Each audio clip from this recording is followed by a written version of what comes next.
नमस्कार। ज्योतिष परामर्श केंद्र जागेश्वर धाम में आपका स्वागत है। मैं ज्योतिषी भुवन चंद्र पांडे आज हाजिर हूं लेकर आपके लिए कि आपकी जन्म कुंडली में शादी के कारक ग्रह कौन हैं, किस समय में आपकी शादी होगी और आपकी पत्नी कैसी होगी। प्रिय दर्शकों, शादी जीवन का महत्वपूर्ण अंग है। किसी भी जातक के प्रथम वयस को छोड़ दिया जाए तो शादी के बाद यूं कहें कि उसका दूसरा जीवन शुरू होता है। पत्नी, बच्चे और फिर पूरा गृहस्थ जीवन, ये जीवन में एक महत्वपूर्ण समय होता है जबकि आपकी शादी होती है। आपकी शादी यदि समय से हो तो आपके बच्चे भी समय से होंगे और आप सही समय से गृहस्थ जीवन का आनंद लेंगे। लेकिन यदि आपकी शादी 50 साल में होगी तो आप जब बूढ़े हो चुके होंगे उस समय आपके बच्चे या तो शिक्षा ग्रहण कर रहे होंगे या ऐसी स्थिति में होंगे जहां पर कि वो खुद भी आपकी मदद पूर्ण तरीके से नहीं कर सकते हैं, या आपको यूं कहें कि वैवाहिक जीवन का पूर्ण सुख प्राप्त नहीं हो सकता है। चलते हैं कुंडली में ऐसी कौन सी ग्रह स्थिति है जहां पर आपकी शादी कब और कैसे होगी और आपकी पत्नी या आपके पति कैसे होंगे, इस सब पर विश्लेषण करते हैं। प्रिय दर्शकों, आपको एक चीज यह भी बता दें, जिन भी जातकों की जन्म कुंडली में गृहस्थ सुख कम है या गृहस्थ जीवन में किसी प्रकार के कष्ट हैं, वह किस प्रकार से ठीक होंगे। आपकी जन्म कुंडली में कोई भी ग्रह यदि आपको गृहस्थ आश्रम में परेशानी कर रहा है तो उसके लिए क्या उपाय है, इस वीडियो के अंत में मैं आपको बताऊंगा। यदि आप केवल उपाय देखना चाहते हैं, आप गृहस्थ जीवन से दुखी हैं, तो इस वीडियो को स्किप करके आप अंत में केवल उपाय देख सकते हैं। अन्यथा आपको पूरा वीडियो देखना चाहिए ताकि आपकी समझ में आ जाए कि शादी में कौन से ग्रह ऐसे हैं जो शादी के शुभ और अशुभ कारक हैं। चलिए चलते हैं सबसे पहले शादी के समय पर।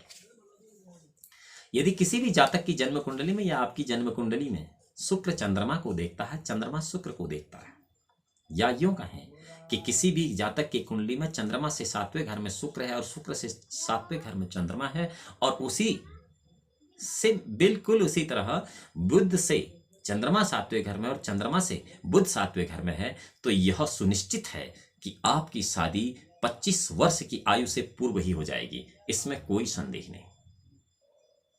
अधिकतम सीमा 25 वर्ष, 25 वर्ष से पूर्व तो आपकी शादी हो ही जाएगी। यह परिस्थिति तब होगी जबकि चंद्रमा से 7वें बुध, बुध से 7वें चंद्रमा, चंद्रमा से 7वें शुक्र, शुक्र से 7वें चंद्रमा, यानी कि ये ग्रह स्थिति जिस भी जातक की कुंडली में होगी उसकी शादी 25 वर्ष की आयु के पूर्व हो जाएगी। अब आपको बताते हैं कि यदि 7वें भाव का मालिक आपकी कुंडली में जो भी 7वां घर है उसका स्वामी यदि पाप ग्रह है, पापी है, और वह त्रिक स्थान में बैठा है 6-8 बार। प्रिय दर्शकों, पाप ग्रह क्या है, इसके लिए शुभ ग्रह क्या है, इसके लिए मैंने एक अलग से वीडियो बनाया हुआ है। आप इसी वीडियो के लिंक में जाकर इस वीडियो को सब्सक्राइब कर, इस चैनल को सब्सक्राइब कर, बेल आइकन का बटन दबाकर आप नई वीडियो पा सकते हैं और उस वीडियो को भी पा सकते हैं कि क्या शुभ ग्रह, क्या पाप ग्रह, और क्या सप्तमी से क्या षष्ठी से, आप वहां पर अच्छी तरह से समझ सकते हैं। सप्तम भाव का स्वामी सप्तमी यदि पाप ग्रह है और त्रिक स्थान 6-8-12 में बैठा हुआ है आपकी कुंडली के, और या फिर वह नीच का ग्रह है या फिर वह अस्तंगत है, यानी कि आपकी जन्म कुंडली में वह अस्त स्थिति में है, तो ऐसे जातक को स्त्री का सुख नहीं होता है और ऐसे स्त्री जातक को पति का सुख नहीं होता है। नीच ग्रह, अस्त ग्रह, ये क्या है, यह जन्म कुंडली में लिखा जाता है। प्रिय दर्शकों, एक बात आपको और बता दें कि कंप्यूटर से निकलने वाली अधिकतर कुंडलियां गलत होती हैं, इसलिए आपसे निवेदन है कि आप कम से कम विश्लेषण उन कुंडलियों का करें। और एक दूसरा और कारण है कि बहुत सारे लोग कंप्यूटर या मोबाइल से देखकर सादे कागज में पत्रिका उतारते हैं, उसके बाद अपने यजमानों को दे देते हैं। यह भी पूर्ण रूप से गलत है, क्योंकि जब तक आप गणना नहीं जानते हैं तब तक आपकी कुंडली कभी सही हो ही नहीं सकती है, और जब कुंडली सही नहीं होगी तो उसका फलाफल भी ठीक नहीं होगा। चलिए चलते हैं कि आदमी के विवाह से वंचित होने के और क्या योग है। ऐसा कौन सा योग है जिसमें कि किसी आदमी की शादी होती ही नहीं है।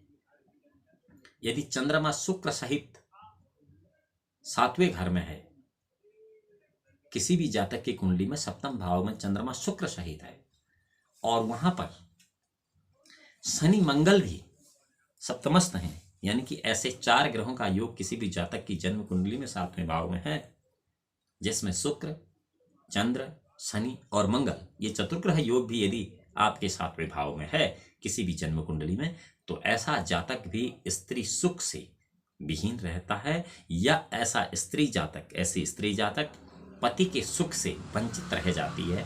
यह है सप्तम भाव में इन चतुर्ग्रह योगों का फल। यानी किसी भी जातक की जन्म कुंडली में या आपकी जन्म कुंडली में सूर्य के अलावा चंद्रमा, शुक्र और शनि मंगल यदि इकट्ठे हैं, तो आपको गृहस्थ जीवन में पति या पत्नी का सुख नहीं के बराबर मिलेगा। अब चलते हैं शुक्र मंगल की। यदि शुक्र मंगल सप्तम भाव में आपकी कुंडली में है और नवम पांचम भाव में भी शुक्र मंगल की किसी जातक की कुंडली में योग है, यानी कि शुक्र और मंगल या 7वें भाव में या 5वें भाव में या 9वें भाव में, इन तीनों भावों में से किसी एक भाव में है, तो ऐसे में भी आपको गृहस्थ जीवन में सुखी सफलता नहीं मिलती है, अर्थात गृहस्थ जीवन कलहकर होता है। अब आते हैं किसी एक अन्य नियम पर। लग्न, चतुर्थ, सप्तम, दशम, यानी कि 1, 4, 7, 10, जिसको हम केंद्र स्थान कहते हैं, इन जगहों पर यदि पाप ग्रह हों, लग्न, चतुर्थ, सप्तम, दशम में यदि पाप ग्रह हों, विशेषकर शनि मंगल जैसे पाप ग्रह हों और नीच के हों, तो ये ग्रह पत्नी घातक या पति घातक कहलाते हैं। यानी कि शनि मंगल 1, 4, 7, 8, 1, 4, 7, 10 या 9, 5 इन 6 भावों में हों, तो ये स्त्री घातक या पति घातक होते हैं। लेकिन यहाँ एक बात यह ध्यान रखने योग्य अवश्य है कि ये सारे ग्रह संपूर्ण बली होने चाहिए। यदि यह पूर्ण बली होंगे तो पूरा फल देंगे, यदि यह मध्य बली होंगे तो आधा फल देंगे, और यदि यह हीन बली होंगे तो कुछ भी फलाफल नहीं देंगे। यह भी आपको ध्यान रखना होगा। इसलिए आपको अपनी पत्रिका इस संबंध में किसी विशेष ज्योतिषी को दिखा लेनी चाहिए। अब आपको एक और नियम यह बताते हैं कि पाप ग्रह के बीच में शुक्र, यदि किसी भी जन्म कुंडली में शुक्र 2 पाप ग्रह के बीच में है और शुक्र से सप्तम, अष्टम, द्वादश भी पाप ग्रह है, अर्थात यह मान लिया जाए कि किसी व्यक्ति की कुंडली में लग्न में शुक्र है और धन भाव में मंगल है और द्वादश व्यय भाव में शनि है, तो हम कहेंगे कि यह शुक्र पाप ग्रहों के बीच में है। और पाप ग्रहों के बीच में यदि शुक्र है और शुक्र से सप्तम, अष्टम, यानी कि जब लग्न में ही शुक्र है तो 7वें और 8वें भाव में तथा 12वें भाव में भी, क्योंकि 12वें में तो ऑलरेडी हो गया है, 12वें भाव में तो हम शनि को पहले ही रख चुके हैं। अब रही 7वें और 8वें, 7वें और 8वें भाव में भी यदि मान लिया 7वें भाव में पाप चंद्रमा है और 8वें भाव में पापी बुध है, तो ऐसी स्थिति में भी किसी भी जातक को स्त्री घात होता है या स्त्री जातक को पुरुष घात होता है, यानी कि पति के लिए मृत्यु तुल्य कष्ट होता है या फिर पत्नी के लिए मृत्यु तुल्य कष्ट होता है। अब ये तो रहे कष्ट उस समय के ग्रह स्थिति के। अब हम आपको यह बताते हैं कि कई सारे लोगों की 2 या 3 शादियां होती हैं। ये क्यों होती हैं? ये इसलिए होती हैं कि सप्तम स्थान में किसी भी जातक की जन्म कुंडली में यदि बुध, गुरु या रवि, मंगल हो, अर्थात किसी भी जातक की कुंडली में 7वें भाव में या बुध और गुरु इकट्ठे या सूर्य और मंगल इकट्ठे हों, तो वह आदमी एक स्त्री वाला होता है, उसकी एक पत्नी होती है। क्या क्या? सूर्य मंगल और बुध, मंगल, सूर्य मंगल और बुध गुरु, ये अगर सप्तम भाव में है तो आपकी उस जातक की कुंडली में एक स्त्री वाला योग होता है। लग्नेश सप्तमेश, अब जो लग्न का स्वामी है और जो सप्तम भाव का स्वामी है, ये दोनों ही लग्न और सप्तम में है, स्वग्रही हैं, यानी कि जो लग्न का मालिक है वो लग्न में है, सप्तम का मालिक सप्तम में है, तब उस जातक की 2 शादियां होती हैं। यह नियम आदमी को 2 शादी वाला योग बनाने पर मजबूर कर देता है। सप्तम और अष्टम भाव में यदि पाप ग्रह हो, यदि सप्तम और अष्टम भाव में पाप ग्रह हो और मंगल द्वादश भाव में हो, किसी भी जातक की जन्म कुंडली में 7वें और 8वें भाव में पाप ग्रह हैं, शनि मंगल जैसे, सूर्य जैसे, पापी चंद्रमा और पापी बुध जैसे यदि ग्रह 7वें और 8वें भाव में है और मंगल इसके साथ साथ आपके व्यय भाव में या द्वादश भाव में हो, तथा द्वादश भाव का मालिक जो है वो अदृश्य चक्र अर्धगत हो, अर्थात उस अर्धचक्र में 7वें भाव से 12वें भाव की तरफ हो, तो जातक का अवश्य ही दूसरा विवाह होता है। ये तो हुए 2 शादियों के योग। अब सप्तम स्थान में यदि बहुत सारे पाप ग्रह हैं, किसी जातक के सप्तम स्थान में बहुत ज्यादा पाप ग्रह हैं और पाप ग्रह से युक्त भी 7वां स्थान है, यानी कि 7वें स्थान में पाप ग्रह हैं और पाप ग्रह से दृष्ट भी, और सप्तमेश और धनेश निर्बल हैं, कमजोर हैं। 7वें भाव का स्वामी निर्बल है, कमजोर है, दूसरे भाव का स्वामी भी निर्बल है, कमजोर है, और इन दोनों पर भी पाप ग्रह की दृष्टि है, तो उस जातक की 3 शादियां होती हैं। अब 3 शादी के बाद भी बहुत सारी स्त्रियों के सुख का योग होता है लोगों की कुंडली में, बहुत सारी स्त्रियों के सुख का योग होता है। यदि नवमेश 9वें भाव का मालिक क्या होता है, नवमेश 9वें भाव का मालिक नवमेश होता है, यह 7वें भाव में हो, किसी भी जन्म कुंडली के, किसी भी जातक की जन्म कुंडली के 7वें स्थान में 9वें भाव का मालिक हो, और जो 7वां स्थान का मालिक है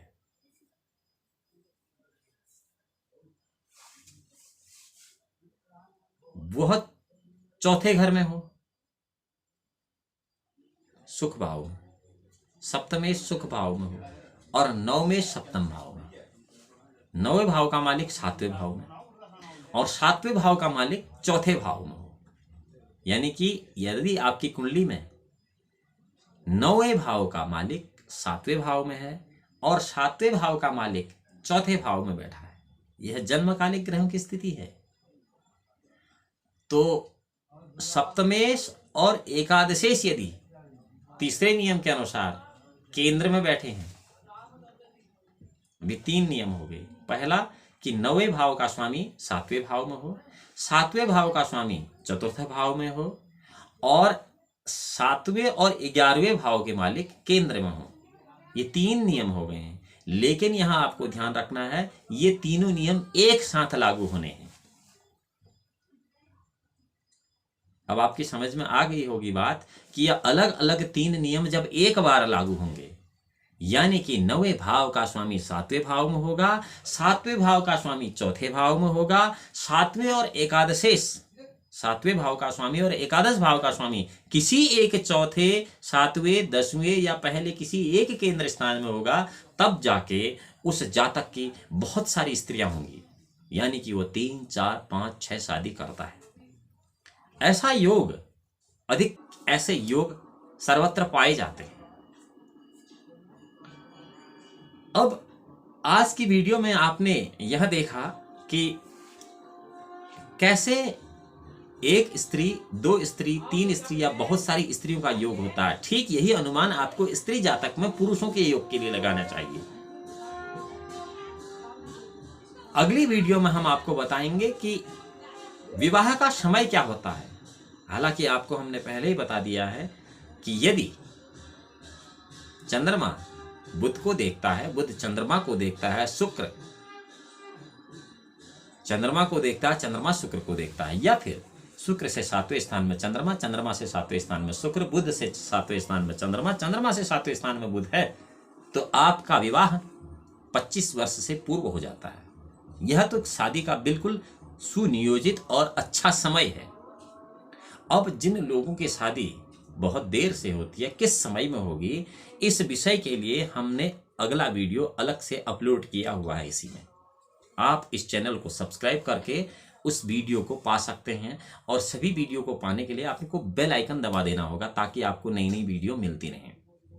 फिलहाल इस जानकारी के साथ कि अगली वीडियो में हम आपको यह बताएंगे कि शादी